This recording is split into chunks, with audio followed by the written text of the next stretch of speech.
How to edit server permissions on Discord mobile. In order to do that, head over to your homepage. And then for this one, just click on the server name that you have. Now for this, click on settings. Then scroll down. And then go to the roles option. So any roles that you have created will have their own permissions. So click on this create role. And for example, let's name this new role and then just choosing here a role color. Click on create. And then after that, it will show you some custom made permissions already. It can be cosmetic, member, moderator, manager. For this one, I'll just choose member.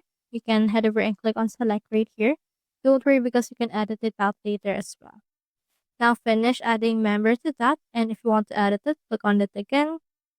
Click on permissions and then just check or uncheck which one you want to have that access with. So that's how you edit server permissions on Discord mobile. Hope you helped.